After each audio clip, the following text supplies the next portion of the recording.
सगळ्यात महत्त्वाचा भाग तो म्हणजे शाब्दिक गणित. परंतु ही शाब्दिक गणित येण्यासाठी तुम्हा लोकांना याच्यामध्ये जे काही पहिले दोन प्रकार ते तुम्हाला शिकावे लागतील. पहिला भाग म्हणजे एका चलातील रेषीय समीकरणे आपण त्याला म्हणतो. ते म्हणजे आपण समोर शिकतो ते एका चलातील रेषीय समीकरणे म्हणजेच linear equation in one variable, ज्यामध्ये वन व्हेरिएबलचा अर्थ हा नेमका फक्त एक्स ची समीकरण आपण त्याला असं म्हणतो. ठीक आहे. आणि त्यानंतर याच्यानंतरचा जो काही दुसरा भाग असेल तो म्हणजे एक्स वाय किंवा एक्स वाय झेड, कदाचित 4 अक्षर वापरले जाऊ शकतात आतमध्ये. आणि हे सगळं शिकल्यानंतर याचा उपयोग तुम्हाला लोकांना उरलेल्या संपूर्ण अंकगणितामध्ये होणार आहे. म्हणजे वयवारीचा जो काही चॅप्टर आहे तो समजून घेण्यासाठी, तो शिकण्यासाठी तुम्हाला पहिल्यांदा एक्स आणि एक्स वायची समीकरणे येणं अतिशय महत्त्वाचं आहे. मग यासाठी आपण पहिल्यांदा हा जो पार्ट ए म्हणजे एक चलातले रेषीय समीकरण म्हणजे काय ते आपण पहिल्यांदा शिकून घेऊया. त्याच्यामध्ये हे नेमकं चल काय असतं, त्या चलासोबत मध्ये सहगुणक असतं ते काय असतं, स्थिरांक काय असतो, आपण एक नॉर्मल एक डेमो पाहूया. फक्त तुम्हाला म्हटलं गेलं समजा की इथं 4x + 5 = 11 एक छोटं समीकरण तुम्हाला लोकांना दिलंय. या समीकरणामध्ये आपण आता कशाला काय म्हटलं गेलं ते ओळखूया. तर हे काय तुम्हाला सोडवायला सांगितलं, मग तुम्ही ते 5 तिकडे न्याल, मग 11 5 गेले, हे सोडवायचं नाहीये. फक्त कशाला काय म्हणतात ते आपण समजून घेऊया. याच्यामध्ये जे व्हेरिएबल म्हणजे एक्स हे जे अक्षर असतं, कधी एक्स वापरतात, कधी एम वापरतात, कधी ABCD मधलं A to Z मधलं कुठलंही अक्षर वापरलं जाऊ शकतं, किंवा मराठीमधलं आपलं जे काही 12 कडे असेल त्यातलं कुठले अक्षर अ वापरतील, म वापरतील, न वापरतील, काही वापरतात ते लोक, लक्षात घ्या. मग ह्यात जनरली हा पेपर ड्युअल लँग्वेजमध्ये असल्यामुळं ते ट्रेडिशनली एक्सच वापरतात आणि त्याला ट्रान्सलेट करून मराठीमध्ये क्ष नाही घेत, ते एक्सच घेतात, हे लक्षात घ्या. त्यामुळे आता आपण याच्यामध्ये बघूया. हा जो एक्स आहे ना, त्या एक्सला आपण चल असं म्हणतो, चल, की ज्याची किंमत तुम्हाला लोकांना काढायची असते, हे लक्षात घ्या. त्यानंतर चलाच्या सोबत, चलाच्या सह जो गुणत असतो, हा जो 4 आहे हा चलाच्या सोबत गुणाकार करतोय. हा 4x म्हणजे तो 4 × x, लक्षात घ्या. तर त्या 4ला काय म्हणतात, तर 4ला म्हणतात सहगुणक. 4ला म्हणतात सहगुणक. सहगुणक म्हणजे कोएफिशियंट म्हणतो आपण त्याला, याला म्हणतात कोएफिशियंट. ठीक आहे. चलाला म्हणतात व्हेरिएबल, ज्याची किंमत आपल्याला काढायची असते तो. त्यानंतर हा 5 एकटाच आहे, याला कोणी एक्स नाही ना वाय नाही, आणि त्या 11ला पण कोणीच काही नाहीये. त्यामुळे 5 आणि 11 हे जे दोन तुम्हाला आकडे दाखवलेत, या दोघांना आपण स्थिरांक असं म्हणतो. स्थिरांक म्हणजेच इंग्रजीमध्ये आपण त्याला कॉन्स्टंट असं म्हणतो. आपण त्याला काय म्हणतो, कॉन्स्टंट. या सगळ्या साध्या सरळ गोष्टी आपल्याला कळल्या पाहिजेत, की बाबा व्हेरिएबल कशाला म्हणतात, चल कशाला म्हणतात, सहगुणक कशाला म्हणतात, म्हणजे कोएफिशियंट म्हणजे काय, तसेच स्थिरांक कोणते. स्थिरांक म्हणजे स्थिर अंक ज्याला कुणीही एक्स किंवा वाय असा अटॅच नसतो तो. ठीक आहे. सो हे सगळं आता आपण जस्ट एक इंट्रोडक्शन पाहिलं. मग नेमकं आपल्याला याच्यामध्ये बेसिक काय शिकायचं, आपण थोडंसं बेसिक शिकवायचं. म्हणजे मी शाब्दिक गणित सुरू करण्याच्या आधी तुम्हाला जवळपास 1 तासभर मी सगळं पहिलं बेसिकच घेणार आहे, आणि ते बेसिक जर तुम्हाला कळलं तर ते शाब्दिक गणिताला आपण टच करूया. मग ते बेसिकमध्ये त्यात 2 भाग पडतील. एकतर समीकरणांची मांडणी कशी करायची हा दुसरा भाग आहे, परंतु समीकरण सोडवायची कशी हा पहिला भाग. असं मुद्दाम उलटं सांगतोय, कसं ते बघा सगळ्यांना आता. सो त्याच्यामध्ये पहिली गोष्ट, आता सगळ्यात पहिलं आपण बेसिकवाला शिकूया. बेसिकमध्ये तुम्हाला लोकांना बेसिक टाईप नंबर 1 मी जो काही सांगतोय त्यात नेमकं पद तुम्ही जेव्हा एका बाजूकडून दुसऱ्या बाजूला नेता तेव्हा त्यांच्यात काय बदल होतो आपण ते पहिल्यांदा शिकूया. उदाहरणार्थ एक साधं सरळ तुम्हाला गणित विचारलं मी, की इथं तुम्हाला म्हटलं गेलं की इथं x + 4 = इथे 11 आहे. तर थोडंसं व्यवस्थित विचार करायचा. या ठिकाणी बघा इक्वल टू जे बरोबर चिन्ह आहे त्याच्या डावीकडे ते x आणि 4 हे दोन्ही आलेले आहेत. ठीक आहे. आणि त्याच्या पलीकडे काय आला, तो 11 आलेला आहे. तर आपल्याला काय करायचं, कधी पण एक्स वाली पदं, म्हणजे आपण जनरली 99% गणिताला आपण हेच करणार की एक्स वाली पदं सगळी डावीकडं आणि बिना एक्स वाली पदं म्हणजे कॉन्स्टंट पदं सगळी उजवीकडं, हे लक्षात घ्या. मग आता आपण काय करायचंय, याच्यामध्ये आपल्याला हा एक्स आहे ना तो डावीकडेच ठेवायचा. एक्सला डावीकडेच ठेवायचे, इक्वल टू साईन टाकून द्यायचं. तिथे आधीपासून कोण आहे, तो 11 आहे. आणि हा जो काही +4 आहे, लक्षात घ्या. आता नेमकं बदल काय होतं आपल्याला हे समजून घेणं महत्त्वाचं आहे. आणि मग यामध्ये बदल असा होणार आहे, हा जो +4 आहे हा जेव्हा त्या बाजूला जाईल, जेव्हा तो त्याची बाजू बदलेल, तेव्हा हा +4चा काय बनणार आहे, तो बनणार आहे -4. हे फक्त आपल्याला कळलं पाहिजे. हे ज्याला कळलं त्याला गणितं कशीही सुटतात. खूप बेसिक गोष्टी असतात त्या. मग त्यामध्ये तुम्हाला लोकांना आता काय पुढे काय बघा, चिन्हांची नियम तर सगळ्यांना माहिती आहेत. हे तर सोपं गणित विचारलंय मी. आता 11 मधून 4 गेले, इथं आला 7, म्हणजे आपलं एक्सची किंमत काय आली, 7 आली. हे खूप सिंपल आणि बेसिक गणित म्हणून मी घेतलंय. मग त्यामध्ये नंबर 2 समजा तुम्हाला असं म्हटलं, इथे या ठिकाणी एक्स होता, इथे एक्सच्या इथं बाजूला इथं प्लस तुम्हाला लोकांना इथे 12 दिलं होतं आणि पलीकडे तुम्हाला फक्त 7 असं दिलंय. ठीक आहे. आता चिन्ह कशी चेंज होतात आपण ते सगळं समजून घेऊ. चला, आपला बेसिक काय, पहिल्यांदा एक्स इथंच राहील. ठीक आहे. इक्वल टूचं इक्वल टू, तो पलीकडचा 7 ॲज इट इज. आपल्याला काय करायचंय, हा जो इथला 12 आहे त्याला आपल्याला जागा बदलून पलीकडे न्यायचंय. मग जसं तुम्ही त्या 12ला जागा बदलून पलीकडे नेताय त्यावेळेला हा जो +12 आहे तो काय बनणार आहे, इथं -12 बनणार आहे, हे विसरायचं नाही. आणि मग असं होत असताना x x as it is आणि 7 वजा 12 आपण पहिल्या चॅप्टरपासून पाहतोय, बेसिकपासून आपण पाहतोय. वजाबाकी आणि बेरजेचे नियम हे आत्तापर्यंत आपण वापरत आलो सोडा, तर संपूर्ण गणित संपेपर्यंत आपल्याला वापरायचं आहे. म्हणजे 7 वजा 12 तर होणं शक्य नाही, तर 12 मधून 7 गेलं की त्याला बाबा ते 5 आला. परंतु उत्तराला चिन्ह काय द्यायचं, तर 7 आणि 12 या संख्यांमध्ये 12 ही संख्या मोठी आहे म्हणून त्याला चिन्ह मायनस, म्हणून उत्तर आपलं मायनस पाहिजे. उत्तर पाहिजे x इक्वल्स टू -5. हे पण आपल्या ध्यानात आलं पाहिजे. त्याच्यानंतर नेक्स्ट असंच काहीसं बेसिक गणित नंबर 3 बघा सगळ्यांना. आता मग तुम्हाला म्हटलं गेलं इथं समजा x वजा इथे 8 आहे आणि या साईडला तुम्हाला लोकांना 11 दिलाय. मी खूप बारीक बारीक लहान लहान आकडे घेतोय, तुम्हाला लवकर ते अवगत व्हावं, समजावं म्हणून तुम्हाला मी सगळं सांगतोय ते. आणि मग हा जो -8 आहे, आता हा जागा बदलून तिकडे जाणार आहे. मग हे जात असताना पहिल्यांदा x इथे लिहून घ्या, इक्वल टूचं इक्वल टू, तिकडे पलीकडे कोण आहे तो 11 ॲज इट इज. हा जो -8 आहे तो पलीकडे गेला तर मायनसचं चिन्ह बदलून काय बनणार प्लस. म्हणजे एखादी संख्या जर बेरीज करत असेल तर तिकडे गेले ती वजाबाकी करते आणि वजाबाकी करणारी संख्या तिकडे गेल्यानंतर बेरीज करते. म्हणजे आपण जागा बदलल्यानंतर, बाजू बदलल्यानंतर. सो -8 जर तिकडे गेला तो काय बनणार आहे इथं +8. फक्त चेंजेस बघा सगळ्यांनी. इथं +4चा -4 झाला, +12चा -12 झाला, इथे -8चा तो +8 बनतोय. हे ध्यानात आलं पाहिजे आपल्या. आणि मग आता आपलं उत्तर काय बघा, आता x इक्वल्स टू 11 आणि 8 यांची आता बेरीज होणार आहे. सो 11 आणि 8 आपण केलं तिथे 19. बस ह्या सगळ्या बेसिक गोष्टी आपल्या ध्यानात आलं पाहिजे, हे लक्षात घ्या. त्याच्यानंतर मग आता नेक्स्ट आता पुढचा प्रश्न क्रमांक 4 बघा सगळ्यांनी. आता तुम्हाला इथे म्हटलं गेलं x वजा इथे 12 दिलं तुम्हा लोकांना आणि पलीकडच्या बाजूला तुम्हाला म्हटलं गेलं इथं ह्या ठिकाणी -25 आहे, -25 आहे. ठीक आहे. आणि ह्याला तुम्हाला सॉल्व्ह करायचं आणि तुम्हाला x ची किंमत काढायची. पहिल्यांदा काय करणार आपण, x चा x लिहून घ्यायचा, इक्वल टू टाकून द्यायचं. तिथे आधीपासून कोण आहे बघा, 25 -25 जागा बदलत नाहीये, तो आहे तिथंच आहे ना.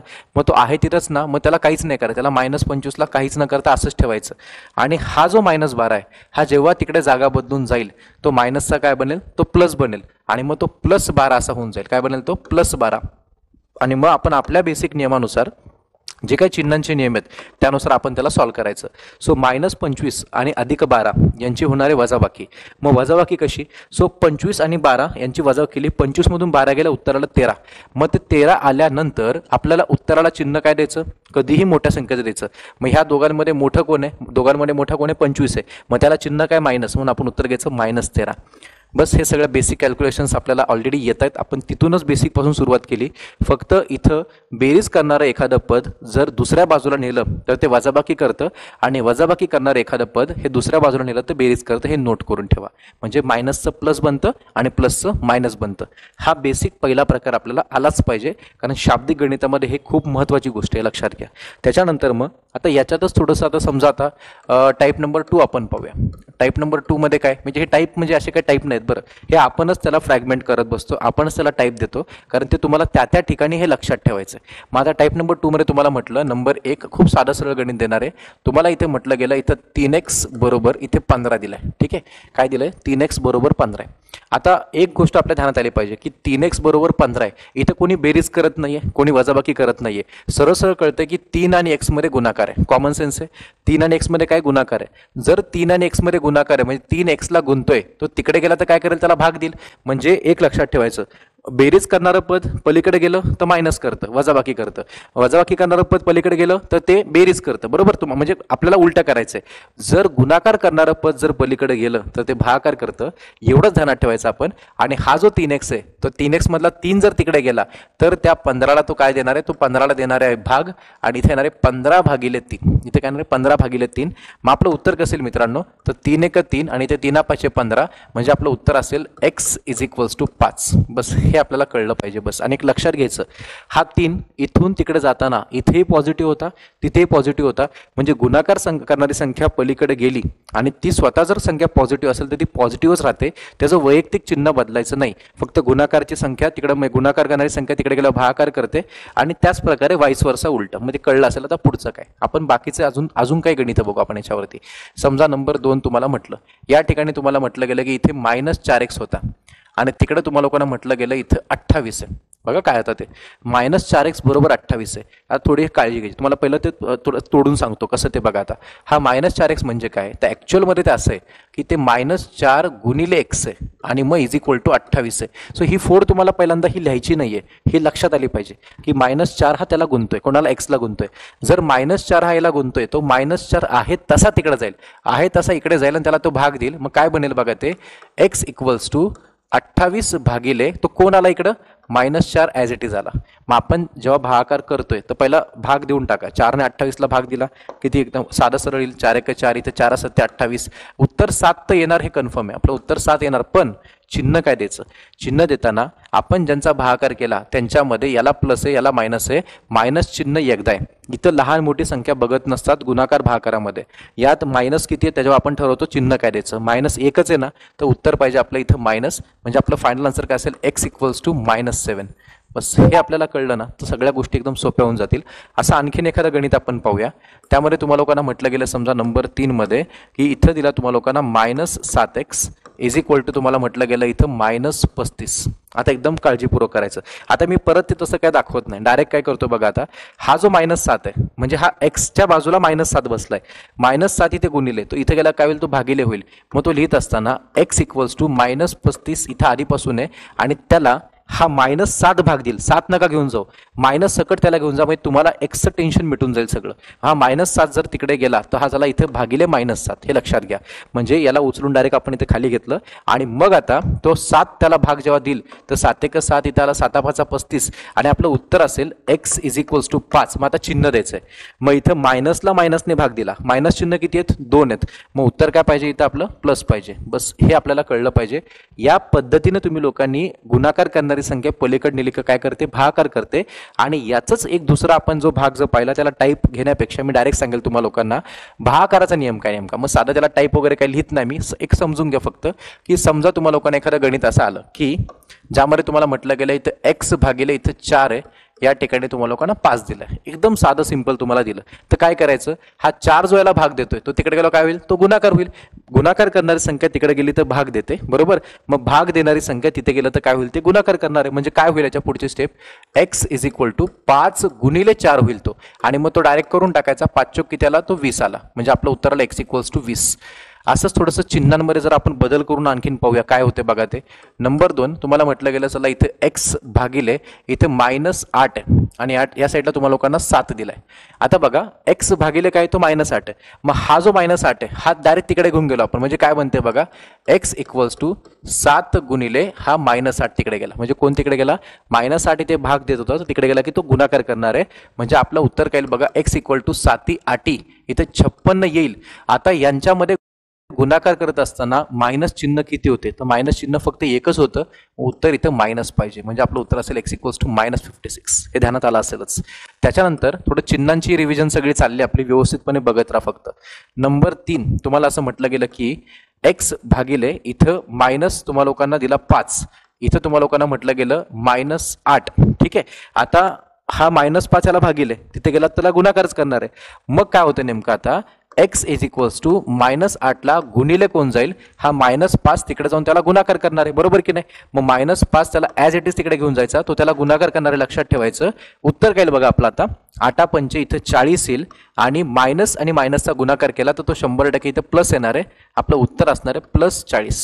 हे नोट करून घ्या. म्हणजे आता ह्या मागच्या 2 भागातून आपण काय शिकलो, गुणाकार करणारी संख्या दुसऱ्या बाजूला नेली तर ती भागाकार करते आणि भागाकार करणारी संख्या दुसऱ्या बाजूला नेली तर ती काय करते, तर गुणाकार करते. बस गुणाकारला भागाकार, भागाकारला गुणाकार, बेरजेचं वजाबाकी, वजाबाकीची बेरीज, एवढं ध्यानात ठेवायचं. आणि एक छोटीशी एक नोट लक्षात ठेवा जे थोडंसं याच्यापेक्षा वेगळं. म्हणजे काय बघा, नोट काय महत्वाचं काय, तुम्हाला लोकांना असं म्हटलं गेलं एखादा असं एक वेळ आली, असं एक गणित आलं तुम्हाला शेवटला, जर -x बरोबर 5 अशी एखादी कंडिशन आली की -x बरोबर 5 आहे, तर तुम्हाला विचारलं गेलं तर x बरोबर किती हे सांगा. म्हणजे काय करायचं बघा, फक्त जर -x ची किंमत ही 5 आहे पण आपल्याला काय विचारलंय, आपल्याला x विचारलाय, आलंय काय शेवटच्या स्टेपमध्ये -x आलाय. मग -x इक्वल्स टू 5 आहे तर x बरोबर काय, तर मायनसचं चिन्ह तुम्ही इथं प्लस केलं तर ह्या प्लसला मायनस करा, ह्याला -5 करून टाका. बस हे विसरू नका, ह्याला स्विच करून टाकायचं. काय करा, स्विच करून टाकायचं. जर मायनस एक्सला तुम्ही इथे प्लस केला तर इथं प्लसला इथं मायनस करून टाकायचं. ठीक आहे, किंवा असं लक्षात की मायनस सर तिकडे गेला तो मायनस झाला म्हणजे संपत. असं करण्यापेक्षा ह्या मायनसला प्लस केला तर ह्या प्लसला मायनस, इथे बदल केला चिन्हात तर इथे पण चिन्हात बदल होतो हे. आणि तसंच जर तुम्हाला असं एक आणखीन विचारलं की minus x equals to minus 5 असेल तर आता काय होईल, मग तर काय होईल बघा आता, तर एक्स इज इक्वल टू, आता कॉमन सेन्सची गोष्ट आहे की जर मायनस एक्सचं 5 होतं ना आपण एक्सला -5 केलं तर हे दोघं पण मायनसमध्ये, तर मायनस एक्स इक्वल्स टू -5 असेल तर आता याला पॉझिटिव्ह केलं तर त्यालाही पॉझिटिव्ह करावं लागेल, कारण इथे चिन्ह बदललं तर तिथेही चिन्ह बदलायचं, इथे जे कराल ते तिथं करावं लागेल. मग एक्स इक्वल टू काय, एक्स इक्वल्स टू 5. या पद्धतीने तुम्हाला लोकांना ट्रान्सफॉर्मेशन करायचं चिन्हांचं. ठीक आहे, हे सगळं जर बेसिक कळलं असेल तर अजून थोडंसं यात आणखीन काही गणित आपण पाहूया. तर ते आता गणितं कशी बघा, आतापर्यंत आपण जे शिकलो की बेरजेचं तिकडे गेलं की वजाबाकी होतं, गुणाकाराचं तिकडे गेलं की भागाकार होतं, भागाकारचं गुणाकार होतं, जे काय असेल उलटं सुलटं सगळं शिकलो आपण. मग त्यामध्ये आता थोडासा एक पुढचा प्रकार आपण पाहूया की नेमका आता टाईप नंबर 3 त्यातलं काय. तर जर तुम्हाला म्हटलं गेलं एखाद्या ठिकाणी इथं 3x आहे, 3x अधिक तुम्हाला लोकांना म्हटलं गेलं इथं 5 इज इक्वल टू, नीट आहे का, 3x अधिक 5 इक्वल्स टू तुम्हाला लोकांना दिला, ह्या लोकांनी समजा इथे तुम्हाला 11 दिलं. एक जस्ट उदाहरण तुम्हाला सांगतोय फॉर एक्झाम्पल, आणि तुम्हाला एक्सची किंमत काढायची, तुम्हाला सगळ्याच गणितात एक्सचीच किंमत काढायची कारण आपण चॅप्टरच एक्सचा शिकतोय. ठीक आहे, मग आता काय करायचं, मग सर आम्ही पहिला 3 तिकडे घेऊन जाऊ का 5 तिकडे घेऊन जाऊ, तर नियम आहे कसा काय, नियम असा आहे पहिल्यांदा कधी पण स्थिर संख्या तिकडे घेऊन जावा. काय करायचं, स्थिर संख्या म्हणजे कोणती, ज्याला चल नाही, म्हणजे एक्स, आता एक्स वाली संख्या नाही न्यायची पहिल्यांदा तिकडं, हा जो साईडचा 5 आहे ना कधी पण याच्यावर फोकस करायचा, पहिल्यांदा याची जागा बदलायची. मग काय करणार आपण की आपला पहिला नियम इथे लागेल की +5 हा तिकडे गेला की मायनस होईल, मग 3x बरोबर तो 11 असाच लिहिला मी, तो आहे तसा, आणि इकडचा +5 हा तिकडे गेला की तो बनणार -5. हे असंच करा म्हणजे गणित तुम्हाला सोपी जातील. जर तुम्ही असं म्हटलं असं 3 गुणिले तिकडे गेला की भागिले, तर हे चुकणार गणित, कारण तुम्हाला लोकांना 3ला तिकडे नेता येत नाही डायरेक्ट, कारण मध्ये इथे ऑब्स्टॅकल आहे 5 नावाचं, इथं +5 थांबलाय मध्ये, त्यामुळे तुम्हाला पहिल्यांदा +5 तिकडे घेऊन जा, त्याला गणिताला सिम्प्लिफाय करा आणि मग त्याला पलीकडे घेऊन जा 3ला. म्हणजे कसं होईल, पहिले सिम्प्लिफाय तर करून घेऊ आपण. काय बनते बघा, इथे 3x चा 3x, ठीक आहे, जे काय असेल 3x चा 3x, 11 मधून 5 गेलं, इथं आलं 6, इथपर्यंत जमेल. मग आता 3 आणि x मध्ये गुणाकार आहे, तर 3 जर याला गुंततोय तर तिकडे याला काय येईल, तो भाग दिला ना, मग x इज इक्वल टू आपण काय करणार, हे येईल 6/3 या पद्धतीने लिहायचं आणि मग त्याला भाग देऊन कंप्लीट करून टाकायचं. 3 1 3, 3 2 6 आणि आपलं उत्तर असेल x इक्वल्स टू 2. हे या पद्धतीने आपल्याला मांडता आलं पाहिजे, लिहिता आलं पाहिजे. ठीक आहे, त्यानंतर आणखीन असं आपण एखादं गणित बघूया ज्यामध्ये तुम्हाला लोकांना समजा असताना म्हटलं की सर इथे असं आलं की बाबा 2x आला, 2x वजा 19 आहे आणि साईडला तुम्हाला लोकांना म्हटलं गेलं या ठिकाणी तुम्हाला लोकांना इथं 41 दिला, 41 आहे, एकदम परफेक्ट व्यवस्थित बघा. ठीक आहे, मग आता पहिल्यांदा हा -19 तिकडे जाणार हे कन्फर्म आहे. पहिल्यांदा मग काय करा, 2x चा 2x ल्या, इक्वल टूचा इक्वल टू, पलीकडचा कोण आहे 41 ॲज इट इज. बरं, पहिल्यांदा कोणाची जागा बदलायची, 19ची जागा बदलायची. ह्या 19ला इथून तिकडे घेऊन जाताना तो 19 आहे इथं मायनसमध्ये, तिथं गेला की तो काय होईल, तो प्लस होऊन जाईल, +19 होऊन जाईल. क्लिअर सगळ्यांना, मायनसचं चिन्ह तिथं गेला की ते प्लस होऊन जातो. आणि मग आता आपलं बाकी सगळं सेम, 2x चा 2x आणि 41 आणि 19ची आपण जर बेरीज केली तर आपलं उत्तर येते इथं 60. आणि मग आता पुढची स्टेप तर माहिती आहे, हा 2x इक्वल टू 60 राहिला, मग आपल्याला 2ला इथं 2 इथे गुंतोय, तिकडे गेला तर तो भाग देणार आहे. म्हणजे काय बनणार आहे, x इज इक्वल्स टू इथे येईल 60/2 आणि आपला आन्सर काय असेल, त्या 2ने त्याला भाग देऊन टाका. सो इथे 2 1 2, इथे 2 3 6 आणि 0 पुढचा उत्तर असेल 30, x इक्वल टू 30. हे या पद्धतीने तुम्ही लोकांनी जर केलं तर गणित सोपी होतील तुम्हाला लोकांना, हे लक्षात घ्या. अजून थोडंसं आपण यात काही मॉडिफिकेशन्स पाहू, आणखीन काय काय होऊ शकतं याच्यामध्ये. तर पुढे बघा, आता टाईप नंबर आता थोडं 4. आपल्याला सगळे शाब्दिकमध्ये खूप चांगलं शिकायचं, तुम्हाला फक्त मी बेसिक सांगतोय. ठीक आहे, हे असे कुठले प्रकार वगैरे नाही आहेत, त्या ठिकाणी कॅल्क्युलेशन कसे करायचे, नियम काय आहेत हे तुम्हाला शिकवण्यासाठी सगळं मी सांगतोय. मग टाईप नंबर 4 मध्ये तुम्हाला लोकांना थोडं वेगळ्या पद्धतीने गणित मांडलं गेलं. कसं मांडलं गेलं बघा, तुम्हाला म्हटलं गेलं इथं 3x अधिक 5 आहे आणि पलीकडच्या बाजूला तुम्हाला म्हटलं गेलं इथे 2x अधिक 7 आहे आणि तुम्हाला म्हटलं गेलं की x ची किंमत काढा. आता जर आपण विचार केला गणितावरती की यार इथं 3x, x वाला पद इकडं पण आहे, x वाला पद इकडं पण आहे, तर अशाला काय करायचं, तर एकच काम करायचं, याच्यामध्ये आपला नियम असा आपण ठरवलाय किंवा तुम्ही चेंज करू शकता की एक्स वाली पदं मी सांगितले सगळे डावीकडे घ्या. तुम्ही एकच काम करायचं, एक तर एक्स वाली पदं सगळे डावीकडे घ्या आणि आकड्यावाली उजवीकडे घ्या, नाहीतर आकड्यावाली सगळी डावीकडे नाही एक्स वाली उजवीकडे, एकच काहीतरी करायचं. मग आपण एकच काहीतरी करूया. काय करूया की सर इकडचा आम्ही हा 2x इकडे घेऊन आलो आणि इकडचा जो 5 आहे तो आम्ही तिकडे घेऊन गेलो. बघा हे असं करायचं, ट्रान्सफॉर्म करून टाकायचं. तिकडचा 2x ला इकडे वडायचं, या 5 ला तिकडे पाठवून द्यायचं. म्हणजे ज्यांनी जागा, अजून एक गोष्ट, हा 2x इकडे येताना नुसता 2 किंवा नुसता x येणार नाहीये, ते अख्खं पद 2x इकडे येणार आहे. त्यामुळे ते पहिल्या नियमानेच होणार. बरं, तो प्लस 2x आहे ना, तो इथं आला की मायनस 2x होईल. हे पण ध्यानात ठेवा सगळ्यांनी. म्हणजे काय बनते बघा नेमका त्यामध्ये, इथं पहिला 3x चा 3x मी लिहून टाकला, मग इथून हा 2x इकडे आला तर होईल तो मायनस 2x. त्याच्यानंतर बाकीचं इक्वल टू, तिथे आधीपासून कोण आहे तो प्लस जाते, त्याला विसरू नका. चिन्हा सकटल्या इथला +5 हा तिकडे गेला त्या साईडला, तर तो बनणार आहे -5. हे फक्त आपल्याला कळलं पाहिजे. इकडचा 2x इकडे खेचला, हा 5 आपण पलीकडे पाठवला आणि मग आता 3x - 2x. आता एक्सच्या बेरजा, एक्स वाल्यांच्या वजाबाक्या गणितातच शिकू आपण. 3x मधून 2x गेले, आपण असं करताना असं करायचं, 3 मधून 2 गेले, 3 मधून 2 गेला की त्याला 1 आला. मग 3x मधून 2x गेले तर एकच x राहतो आणि एका x ला आपण नुसतं असं लिहायचं. असं नका लिहू, हे योग्य नाही वाटत, ही पद्धत नाही लिहिण्याची, लक्षात घ्या. हे असं नाही लिहायचं, 1x म्हणजेच x, कारण तो एकटाच x आहे ना, त्यामुळे अशा पद्धतीने तुम्ही लिहित चाला, ते बाकी काही नाहीये. आणि मग आता इथे जे आपण आता लिहिलं, चला 3x मधून 2x गेला की त्याला x आला आणि पलीकडच्या बाजूला 7 मधून 5 गेला, इथे आलं फक्त 2, तर आपलं उत्तर काय पाहिजे, x = 2. हे असं करायचं, इतकं सिंपल आहे ते. ठीक आहे, आणखीन एखादं पाहू आपण. नंबर 2, तुम्हाला लोकांना असं म्हटलं गेलं याच्यामध्ये की इथे 5x आहे, 5x - 17 = या ठिकाणी तुम्हाला 3x दिलाय, 3x अधिक इथं 42 दिलाय, 3x अधिक 42 दिलाय. ठीक आहे, आपण आता याला सॉल्व्ह करूया, बघूया नेमकं काय होतंय. आणि मग आता आपण आपल्या पद्धतीने गेलो तर आता 5x चा 5x मी इथंच ठेवणार, म्हणजे x वाली पद मी डावीकडे घेतोय. बरं, तिकडून कोण येईल, इथं तिकडून हा 3x ला इकडे आणा आणि इकडचा 17 हा तिकडे पाठवा. म्हणजे कळालं, हे तिकडे पाठवायचं, हे इकडे घेऊन यायचं. ह्या पद्धतीने तुम्ही त्याला स्विच करून टाकायचं. मग हा 3x तिकडून इकडे येताना, 3x अख्खं पद, बरं, हा 3x तिकडून इकडे येताना हा +3x आहे, इथे आला की तो -3x होऊन जाईल. आणि त्याच्यानंतर = च्या पलीकडे तिकडे आधीपासून +42 आहे आणि त्याच्यासोबत इकडचा -17, जेव्हा हा तिकडे जाईल तो -17चा तिकडे जाऊन तो +17 बनून जाईल. काय बनेल, तो +17. आता हे व्यवस्थित करा सगळ्यांनी. मग आता काय करायचं बघा एकदम काळजीपूर्वक, 5x - 3x, बघा लक्षात घ्या, 5x वजा काय 3x, 5x मधून 3x गेले, उरले किती, फक्त 2. मग आपण त्या पद्धतीने इथे 2x लिहून टाकला, मध्ये इक्वल चिन्ह असू द्या. मग 42 आणि 17ची बेरीज करा. चला, की त्याला 7 आणि 2 तो 9 आला, 4 आणि की त्याला 5 आला, 59. मग आता 2 ने सर भाग जात नाही, मग नको जाऊ द्या ना, पॉईंट मध्ये घेऊन या. मग आता इथं 2x बरोबर 59 आहे, 2 इथे गुणिले तर 2 त्याला भागिले घेऊन तर जा तुम्ही, काय होते बघू आपण, x = 59/2. आणि आपण अपूर्णांकामध्ये हे सोडवायला ऑलरेडी शिकलेलं आहे सगळं. 2 ने त्याला भाग द्यायचा, 2 ने त्याला बिंदास भाग देऊन टाका.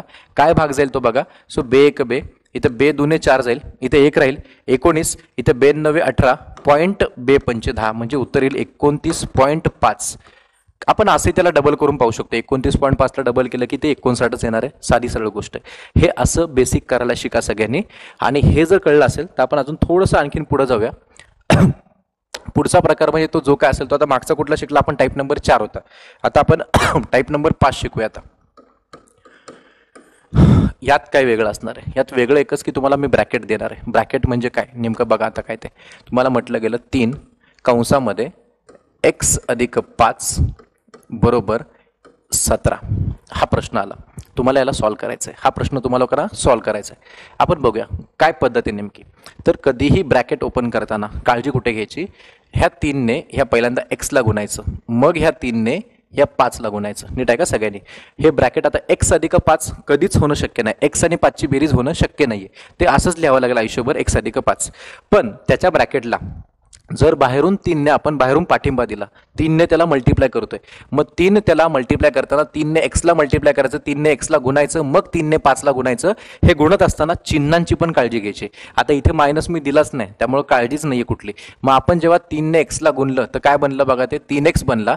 मग 3 ने आपण 5 ला गुणलं तर 3 5 ते 15 बनलं. आणि इथं कोणी निगेटिव्ह वगैरे नाहीये, 3 ने x ला गुणलं ते +3x ला आणि नुसतं 3x ला, काय प्रॉब्लेम नाही.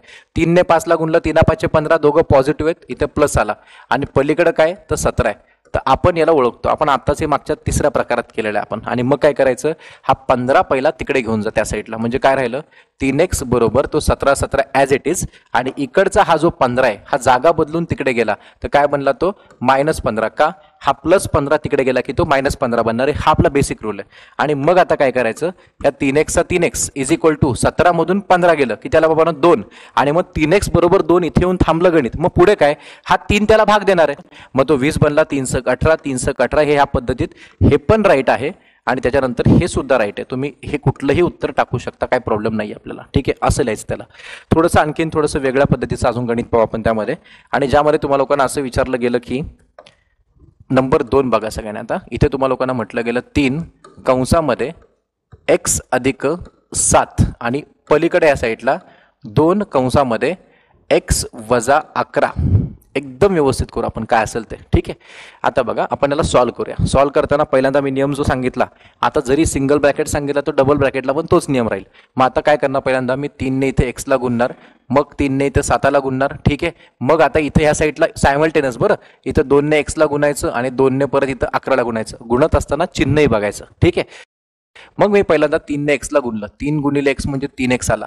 3 ने 7 ला गुणलं, 7 त्रिकी त्याला 21 आला. मध्ये चिन्ह प्लसच येईल कारण इथं कोणी निगेटिव्ह नाहीच. ठीक आहे, मग त्याच्यानंतर इथे पलीकडच्या बाजूला 2 ने x ला गुणलं, इथं 2x आला. हा पण पॉझिटिव्ह, हा पण पॉझिटिव्ह, काही प्रॉब्लेम नाहीये. मग 2 ने 11 ला गुणलं, 11 दुने किती आला, तो 22 आला. हा प्लस मध्ये, हा मायनस मध्ये, इथे येईल मायनस मध्ये उत्तर ते. इथपर्यंत आपलं झालं. मग आता हे पाठीमागच्या चौथ्या प्रकारासारखं दिसतंय. मग काय करायचं, इकडचा हा 2x इकडे घेऊन यायचा आणि इकडचा हा 21 हा तिकडे घेऊन जायचा. आपण हेच करतो ना, आदला बदली. x वाली पदं डावीकडं, बिना x वाली पदं सगळी उजवीकडं. सो जे काय असेल ते. मग आपण समजा आता असं केलं की 3x चा 3x ठेवला आणि तिकडचा जो 2x आहे तो तिकडून उचलून अखंडपणे इथे आणला, तो प्लसचा काय होईल, तो मायनस होईल. आणि मग आता पलीकडच्या बाजूला तिकडे आधीपासून कोण आहे हे गडबड करू नका. इथं 22 लिहू नका, तो -22 आहे. -22च लिहायचं तिकडे, लक्षात घ्या. -22 कारण ह्याची जागा बदललीच नाही. हा स्वतः -22 आहे, तो -22 म्हणूनच राहील तिथं. आणि इकडचा जो 21 तो प्लस मध्ये होता तो तिकडे गेला तर तो काय बनणार आहे माहिती आहे, तर तो बनणार इथं हा -21. मग तो येईल इथं -21. फक्त हे चिन्ह बदलायला विसरू नका. +21 तिकडे गेला की तो -21 बनणार आहे. आणि मग आता या 3x मधून 2x गेलं, मागासारखंच 3x मधून 2x गेले, उरला एकच x. फक्त इथे 1x म्हणजे फक्त x लिहायचा, इक्वल्स टू. आता -22 आणि -21 तुमची रिव्हिजन आहे. हे तुम्हाला बेरीज वजाबाकीच्या नियमात मी शिकवलं. दोन संख्यांची चिन्ह जर सारखी असतील तर बेरीज होते. सो 22 आणि 21 ची बेरीज केली तर तुमचं उत्तर असणार आहे त्यामध्ये 2 आणि 1 3 आणि 2 आणि 2 4 43. आणि अशा ठिकाणी उत्तराला चिन्ह द्यायचं मोठ्या संख्येचं, नाहीतर दोघं सारखेच आहेत ना, कुठलं तरी एक देऊन टाका. म्हणजे मोठ्या संख्येचं पाहिलं तर 22चं चिन्ह आहे मायनस, उत्तर पाहिजे -43. या इतक्या बेसिक पद्धतीने आपल्याला गणितं करायची, सगळ्यात लक्षात घ्या. मग आणखीन ह्यात थोडा आणखीन काय बदल होऊ शकतो का आपण तेही पाहूया. ठीक आहे, मग काय बदल होऊ शकतो बघा. आता तुम्हाला म्हटलं गेलं, आता टाईप नंबर आता पुढचा तुम्हाला लोकांना 6 दिला समजा. काय बदल होऊ शकतो, आणखीन काय होऊ शकतं त्याच्यामध्ये. तर तुम्हाला लोकांना असं म्हटलं गेलं की इथं 4x आला, 4x अधिक 10 असं आलं. ठीक आहे, त्यानंतर इथे भागिलेमध्ये नीट आहे का सगळ्यांनी, भागिलेमध्ये तुम्हाला म्हटलं गेलं तर x अधिक 10 आणि पलीकडे तुम्हाला म्हटलं गेलं तर 5/2. हे फक्त गणित सोडवतं कसं बघा. याचा उपयोग तुम्हाला लोकांना वयवारीच्या काही गणितामध्ये होणार आहे. ठीक आहे, आता हे सोडवायचं कसं, तर एकदम व्यवस्थित तुम्हाला इथं तिरकस गुणाकार वापरावा लागेल. तिरकस गुणाकाराची पद्धत ही नेमकी समजून घ्या. हे एकच पद आहे, हे ब्रॅकेट म्हणून समजून घ्या, हे ब्रॅकेट म्हणून समजून घ्या. मग काय करायचं, ह्या 2 ने इथे गुणायचं आणि हे पद इकडे घेऊन यायचं. म्हणजे याला थोडंसं मी तुम्हाला एकदम व्यवस्थित मांडून दाखवतो. तिरकस गुणाकार करताना ह्या 2चा आणि याचा गुणाकार होणार आहे आणि x + 10चा 5 बरोबर गुणाकार होणार आहे. पण ते एकदा मांडता आलं पाहिजे. मग कसं मांडतोय बघा, 2 ने याला गुंताना मी असं लिहू शकतो बघा, 2 इथं बाजूला लिहा किंवा इथं अलीकडे लिहा. शेवटी तो कुठूनही लिहिला तो बाहेरून पाठिंबा गुणाकाराचा ना शेवटला. मग आता हा बाहेरून पाठिंबा देणार म्हणजे इकडून द्या किंवा इकडून द्या, कुठूनही दिला तर शेवटी तो गुणाकारच करणार आहे आतमध्ये. मग आपण एका स्टँडर्ड फॉर्ममध्ये त्याला लिहिताना काय लिहितो आपण, त्याला असं लिहितो 2 कंसामध्ये 4x अधिक 10 आणि पलीकडच्या ज्यामध्ये 5 कंसामध्ये हे x + 10 तिकडे जाईल, इथे x + 10 असं या पद्धतीमध्ये. आणि मग आता आपण याला सॉल्व्ह करणार मागच्या प्रकारातल्या पद्धतीनुसार. मग आता कसं ते बघा. आता मग आता 2 ने इथे गुणायचं पहिल्यांदा, मग 2 ने इथं 10 ला गुणायचं, मग ह्या 5 ने x ला इथं गुणायचं आणि ह्या 5 ने मग ह्या 10 ला गुणायचं. कसं एकदम परफेक्ट बघा. 2 ने 4x ला गुंताना 2 चोक 8 आला इथं, मग 4 दुने इथं 8, इथं 8x झालं. मग त्याच्यानंतर 2 ने 10 ला गुंताना 10 दुने इथे 20 आला. चिन्हमध्ये प्लसचं इथं प्लसच येणार आहे, काही विषयच नाही, मायनस नाहीच आहे तिकडं, टेन्शनच नाही. इक्वल टू 5 ने x ला गुणलं तर इथे बनणार आहे इथं 5x, 5 ने 10 ला गुणलं तर 5 10 इथे येणार आहे 50, मध्ये चिन्ह प्लसच राहणार आहे कारण सगळीकडे प्लसच आहे. इतकं पहिल्यांदा करून घ्यायचं आणि मग काय करणार आपण, तर इकडचा 5x हा इकडं आणि इकडचा 20 हा तिकडं. हे आपण असंच केलं आतापर्यंत पाठीमागच्या गणितानुसार. मग आता काय, तर 8x 8x as it is, हा इकडचा 5x उचला आणि त्याला इकडे घेऊन या. मग त्याला इकडे घेऊन येताना तो -5x असा बनतो. काय बनतो, -5x. आणि मग आता तिकडचा आधीपासून +50 तिथे थांबलाय हे लक्षात घ्या. इकडचा +20 हा जेव्हा तिकडे जाईल तेव्हा तो इथे गेल्यानंतर -20 तयार होणार आहे. काय होणार, -20. हा +20 तिकडे गेला तर काय होईल, -20. आणि मग आता आपलं उत्तर काय, 8x मधून 5x गेलं, इथे आला 3x इक्वल टू बघा 8तून 5 गेला 3 आणि पुढचा x, आणि 50 मधून ते 20 गेलं, इथं काय उरला 30. आता ह्या 3 ने त्या 30 ला भाग द्यायचा आहे. अतिशय सिंपल मेथड आहे. आपण हे टाईप नंबर 2 मध्ये पाहिलं होतं स्टार्टिंगला बेसिकमध्ये. 3 इथे गुणिले, इथं आला की तो भागिले होईल. मग आता हा 30 त्याला 3 भाग दिला जाईल. मग भाग देऊन टाका, 3 1 3, इथे 3 1 3 पुढचा 0, मग 3 10 30. उत्तर आलं आपलं 10. एक्सची किंमत असेल 10. सो हे असं करता येतं. ह्या पद्धतीनेच तुम्ही कराल ही अपेक्षा असते, हे लक्षात घ्या. आणखीन आता याच्यामध्ये आपण थोडे काही वेगळे प्रकार, आता पुढचं शाब्दिक घेण्याच्या आधी तुम्हाला लोकांना आणखीन काय बेसिक सांगतो काय ते बघा. आता आणखीन बेसिक काय याच्यामध्ये, तर जर तुम्हाला लोकांना मी फक्त सांगतोय काय येऊ शकतं अजून काय बेसिक बघा. x दिला, x अधिक 1 दिला, बरोबर. त्यानंतर x अधिक तुम्हाला लोकांना 2 दिला आणि तुम्हाला पुढे म्हटलं गेलं 63. हे समीकरण सोडवा. मग ते कसे असतं, x असतं x+1 x+2 सांगितलंय, मग x असतो x+2 असतो x+4 असतो, काही फरक पडत नाही, सगळं सेम पद्धतीने करायचं. आता काय करणार आपण, याच्यामध्ये सगळे x काउंट करायचे. इथे 1 आहे, इथं 2 आहे, इथं तिसरा आहे. किती x आहेत बघा, 1 2 3. किती x आहेत काउंट करायचे, 3 x आहेत. मग आपण इथे 3x लिहून टाकायचं. किती x आहेत, 3 आहेत, तर आपण 3x लिहून टाकायचं. ठीक आहे. मग त्याच्यानंतर इथला हा 1 आणि हा 2 यांची डायरेक्ट बेरीज करून टाकायची. चला 2 ने किती त्याला 3, त्याला इथे +3 असं लिहून टाका आणि पलीकडे 63 आहे. आता हे तर सिंपल झालं. आता आपला टाईप नंबर 3 झाला. म्हणजे सगळे सुट्टे सुट्टे सुट्टे एक्स आपण एकत्र ऍड करायचे, सुट्टे सुट्टे कॉन्स्टंट एकत्र ऍड करायचे आणि त्याला एक शॉर्ट समीकरणात कन्वर्ट करायचं आणि मग त्याला सोडवायचं. आणि मग आता पुढे काय, 3 तिकडे जातो, बाकी सगळं तुम्हाला माहिती आहे. 3x 3x इक्वलचं equal, 63चं 63. 3 तिकडे गेला तो बनणार काय, तर -3. आणि मग आपलं उत्तर काय बघा पुराण होतं याच्यामध्ये, 3x 3x, 63 मधून 3 गेलं, आपलं उत्तर आलं इथं 60. आता ह्या 3x मधला 3 तिकडे जाऊन त्याला भाग देणार आहे. सो आपण काय लिहिणार, x इक्वल टू 60 भागिले 3 आणि भाग देऊन टाका. 3 1 3, 3 2 6 आणि पुढचा एक 0. So x equals to 20. x equals to 20. हे इतक्या सिंपल पद्धतीने करायचं असतं. हे आणि असंच करा. आणखीन तुम्हाला लोकांना कुठे याचा वापर होईल, याचा उपयोग कुठे होऊ शकतो आणखीन त्या ऐका. जर तुम्हाला एखाद्या समीकरणात अशी काही म्हणजे एखाद्या कंडिशन आली की बाबा असं आलं सर, x अधिक इथं x/2 बरोबर तुम्हाला लोकांना इथे 18 दिलं गेलं आणि एक्सची किंमत काढा म्हटलं गेलं, तर काय करणार, तर एवढं सिंपल लक्षात घ्यायचं. आपण हे शिकलो कुठं, अपूर्णांकांच्या बेरजांमध्ये. सो अपूर्णांकांची बेरीज ज्या पद्धतीने केली तरच करायचं. ह्या 2ने ह्या एक्सला आपण गुणतो, बरोबर ना. आपण ह्या पदाने याला गुणतो, ठीक आहे. बेसिक आठवत असेल सगळ्यांना, तेच सगळं चाललंय. मग 2ने ह्या एक्सला गुणलं तर काय येते बघा, 2 गुणिले x म्हणजे काय, 2x प्लस इथं साईडचा x ॲज इट इज भागिले किती 2 आणि पलीकडे किती आहे 18. मग आता 2x आणि x किती आला बाबांनो, हा 3x आला. इथे 3x भागिले 2 राहिलं आणि बरोबर काय 18. आता ह्या स्टेपला काय करायचं, तर याला आपण अजून 2 स्टेप एक्सटेंड करू शकतो किंवा एका स्टेपमध्ये आपण याला फायनल करू शकतो. कसं, डायरेक्ट आपण एक काम करूया, हा 2 जो आहे ना, 2 इथे भागिले बघा, 2 रूल एकाच वेळेला वापरू शकतो आपण. 2 इथे भागिले तर 2 तिकडे गेला की गुणिले होईल आणि 3 इथे गुणिले एक्सला तो इथे आला की भागिले होईल. म्हणजेच फक्त तुम्ही लोकांनी त्या 302 वर फोकस करा. आपण ह्याला असं करू शकतो का की हा जो 2 आहे तो इथं वर जाईल आणि हा जो 3 आहे तो इथं खाली येईल.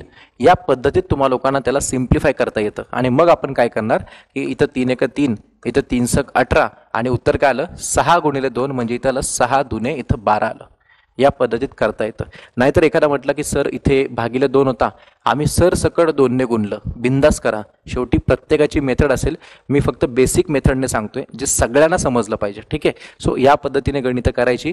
आता तर सुरुवात हे फक्त बेसिक झालंय. आता तुम्हाला लोकांना मी वाक्यांची मांडणी कशी करतात ती मांडणी शिकवतो आणि ती मांडणी झाल्यानंतर आपण शाब्दिक गणिताला, पहिल्या गणिताला टच करणार आहे. अजून एकही गणित नाही घेतलं शाब्दिक. आता नेमकी मांडणी काय आपण ती समजून घेऊया. चला पहिल्या आपण मांडणी बघूया. शाब्दिक गणितांची फॉर्मॅट म्हणजे तुम्हाला लोकांना मांडणी सांगणार आहे मी. तर काय लक्षात घ्यायचं बघा, सगळ्यात पहिल्यांदा जर तुम्हाला कुठल्याही प्रश्नामध्ये असा एक शब्द आला एक संख्या, तर कधीही लक्षात घ्यायचं त्या एका संख्येला तुम्ही लोकांनी एक्स असं मानायचं. काय करायचं? त्या एका संख्येला एक्स असं मानायचं. ठीक आहे, हे लक्षात घ्या, नोट करून घ्या सगळ्यांनी.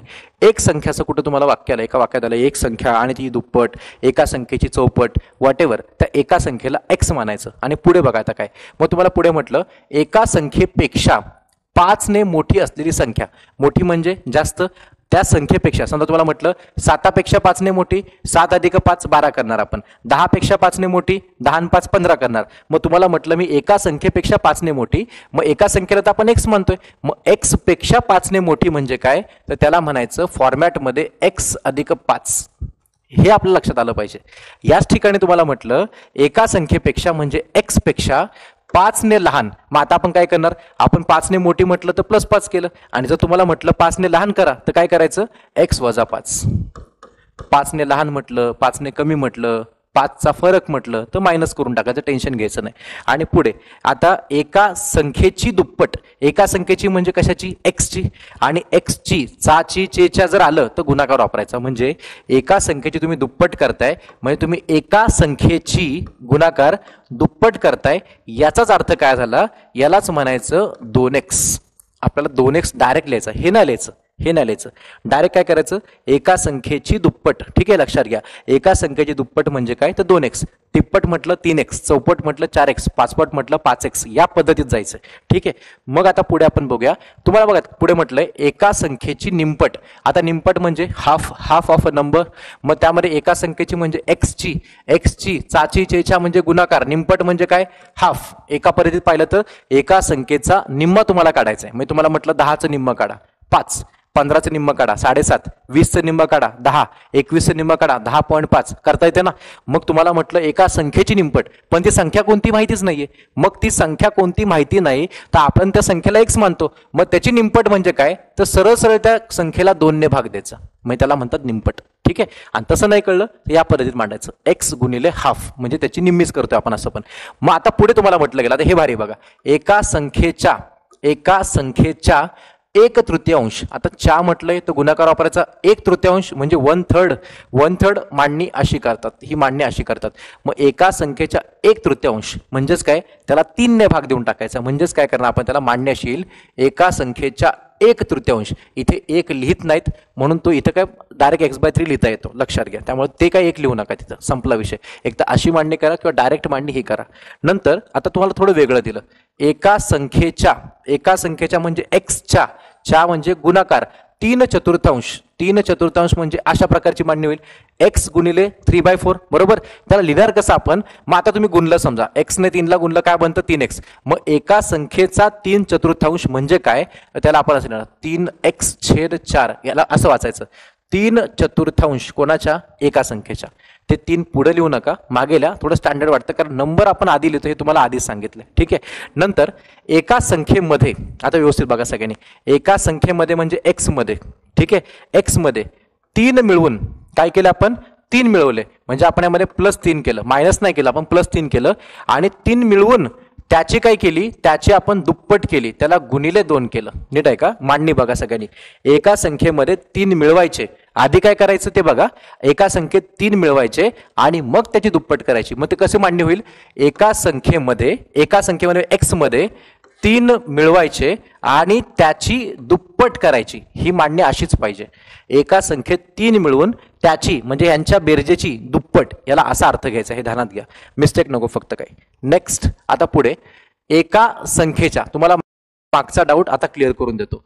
एका संख्येच्या म्हणजे एक्सच्या दुपटीमध्ये 3 मिळवले असता. नीट आहे का सगळ्यांनी, एका संख्येच्या दुपटीमध्ये 3 मिळवले असता म्हणजे काय करायचं, एका संख्येची पहिल्यांदा दुप्पट करून घ्यायची आणि त्याच्यामध्ये 3 मिळवायचे. एका संख्येच्या, बघा वाचून घ्या, एका संख्येच्या दुपटीमध्ये 3 मिळवले, 10च्या दुपटीमध्ये म्हणजे 20 मध्ये 3 मिळवले 23. साधी सरळ गोष्ट आहे, त्या पद्धतीत चाललंय ते. मग आता पुढे आलो आपण, एका संख्येमध्ये म्हणजे एक्स मध्ये, ठीक आहे, एका संख्येमध्ये 3 मिळवून त्याला 4 ने भागले असता, त्याला भागिले 4 करायचंय. मग भागिले 4 ल्या किंवा छेदामध्ये 4 ल्या, पण लिहायचं कसं, एक स्टँडर्ड फॉर्म आहे का सगळ्यांनी. एका संख्येमध्ये म्हणजे एक्स मध्ये एका संख्येमध्ये 3 मिळवायचे, एका संख्येमध्ये 3 मिळवून त्याला त्याला 4ने भागताना तुम्हाला दोन पद्धतीने दाखवता येतं. इथे साईडला भागिले 4 करा, नाहीतर सरळ छेदामध्ये 4ल्या दोघाचा अर्थ भागिलेच झाला तो. हे लक्षात घ्या, हे या पद्धतीत करायचं. नंतर एक संख्या आणि तिची निमपट. आता नीट ऐका सगळ्यांनी, तिची निमपट ना तुम्ही काय करता, डायरेक्ट निम्म करून टाकता, हाफ हाफ ऍड करता. तसं नाही काय, म्हणजे तुम्ही असं करू शकता. एक संख्या तुम्ही असं करता, एक संख्या आणि तिची निमपट यांची बेरीज केली असता. हे ऍब्सोल्युटली रॉंग आहे, हे चुकीचं आहे. याचं कारण तुम्हाला सांगतो. याचं कारण ऐका सगळ्यांनी, तुम्हाला काय म्हटलं गेलं ते समजून घ्या. पहिल्यांदा एक संख्या आणि तिची निमपट. तिची निमपट म्हणजे या संख्येची निमपट. हे लक्षात घ्या, संख्येची निमपट म्हणजे काय, इथं x/2 असं पाहिजे, x/2 असं पाहिजे. म्हणजे एक संख्या x आहे आणि तिची निमपट x/2 आहे, यांची बेरीज केली असता. मग यांची बेरीज करू ना आपण. मग एक संख्या आणि तिची निमपट यांची बेरीज केली असता. हे या पद्धतीतच तुम्हाला लिहिता आलं पाहिजे. त्याच्यानंतर आता एका संख्येमध्ये म्हणजे x मध्ये काय करायचंय, 3 मिळवायचं आहे, +3 करायचं आहे आणि मग त्यांचा वर्ग करायचा आहे. त्यांचा वर्ग केला असता, आधी वर्ग नाही करायचा आहे. एका संख्येत पहिल्यांदा 3 मिळवायचे. म्हणजे कसं, एका संख्येमध्ये पहिल्यांदा 3 मिळवायचे आणि त्याचा वर्ग करायचा. हे या पद्धतीत आलं पाहिजे. एका संख्येत 3 मिळवून त्याचा वर्ग केला असता, हे या पद्धतीतील. नेक्स्ट आता पुढे बघा, एका संख्येच्या म्हणजे एक्सच्या वर्गामधून आधी वर्ग करून घ्यायचा. कोणाचा, एका संख्येचा, त्यातून 9 वजा करायचे. क्या बात आहे. म्हणजे कसं येतं बघा, एका संख्येच्या वर्गामधून 9 वजा केले असता. ही प्रोसिजर ठेवा. शब्द आधी कोणते आले ते शब्द बघा, शब्द जपून वापरा. एका संख्येच्या वर्गामधून 9 वजा केले असता, एका संख्येच्या वर्गामधून 9 वजा केले असता. हे असं जाईल, इतकं बेसिक येते. मग त्याच्यानंतर आता पुढे क्रमागत संख्या. आता कन्झिक्युटिव्ह नंबर्स वगैरे आपण आता पाहताना आता व्यवस्थित बघा सगळ्यांनी. आता याच्यामध्ये क्रमागत संख्यामध्ये तुम्हाला लोकांना आपण 2 भाग करून टाकूया. एक तर सगळ्यात पहिल्यांदा नैसर्गिक संख्या हा एक भाग करूया आपण, आणि दुसरा भाग म्हणजे सम किंवा विषम संख्या. ठीक आहे, नैसर्गिक संख्या आणि सम किंवा विषम संख्या. आता नैसर्गिक संख्या म्हणजे काय, तर नॅचरल नंबर्स. नॅचरल नंबर सुरू होतात 1 पासून. 1, 2, 3, 4, 5, 6, 7, 8 सगळं आपण नैसर्गिक संख्या म्हणतो. कुठून समजा आपण 11 पासून सुरू केली, चला 11 पासून पुढच्या नैसर्गिक संख्या सांगा. तर 11, 12, 13, 14, 15, 16. ठीक आहे, तर फॉर्मॅट काय घ्यायचं लक्षात घ्या. उदाहरणार्थ तुम्ही म्हटलात सर नैसर्गिक संख्या 11 ने सुरू होते, 11 नंतर 12 येते, 12 नंतर 13 येते, 13 नंतर 14 आणि मग त्यानंतर 15, आणि अशा पद्धतीने आपण किती घेऊ शकतो पुढे. मग जर का आपण ह्या 11ला x असं मानलं, तर 12ला काय मानणार आपण, y नका मानू, त्याला आपल्याला x मध्येच घ्यायचं ना. तर 11 पासून 12 पर्यंत 1 वाढला, तर ह्या x पासून इथे येताना इथं x+1 होईल, x+1 होईल. त्याच्यानंतर त्याच्या पुढे आपण गेलो. आता x मध्ये 11 मध्ये 1 वाढला तर 12 झाला, 11 मध्ये 2 वाढले तर 13 येईल. मग आता काय माहितीये का, इथे येईल x+2. फक्त संख्या बघत चला. पहिली संख्या x असेल तर दुसरी x+1 असेल, तिसरी x+2 असेल, त्याच्यानंतर आता x+3 असेल आणि शेवटला इथे येईल x+4. म्हणजे ह्या झाल्या 5 क्रमागत संख्या. तुम्हाला 6 विचारलं तर पुढचं ऍड करून x+5 करा, 7 विचारलं तर x+6 करा. हे ह्या फॉर्मॅटमध्ये आपल्याला कळलं पाहिजे. हा फॉर्मॅट आहे गणितांचा.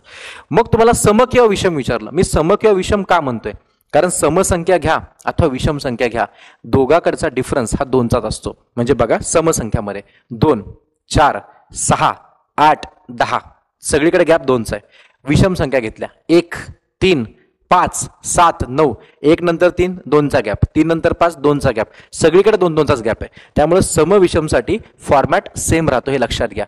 मग कसं, समविषम संख्यांसाठी पहिली संख्या जर x मानली, त्याच्या पुढची x+2 घ्यायची, त्याच्या पुढची इथं x+4 घ्यायची, मग त्यापुढे x+6, त्यानंतर x+8 आणि टिंब जेवढं विचारलं तेवढं. ह्या संख्या किती 5, 1, 2, 3, 4, 5. एखादा म्हणलं सर हे तर समसाठी वाटतंय, विषम वाटत नाही. हे का वाटणार, 2, 4, 6, 8 बघून वाटणार. परंतु जर तुम्ही समजा पहिली समसंख्या 11 घेतली, आता 11 मध्ये 2 वाढवा, आता 13 येईल, 2 अजून 2 वाढवा, आता 15 येईल. बघा पुढे 17, पुढे 19.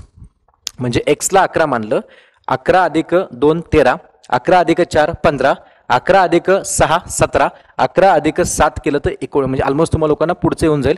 8 केलं तर 19 येऊन जाईल. या पद्धतीने जायचं आपल्याला. म्हणजे 2, 4, 6, 8 असा 2-2चाच गॅप राहणार आहे. सम असो ना संख्या विषम असो, काही फरक पडत नाही. हा फॉर्मॅट फक्त सगळ्यांनी व्यवस्थित नोट करून घ्या, कारण याचा उपयोग आपल्याला आता करायचा आहे गणितांमध्ये.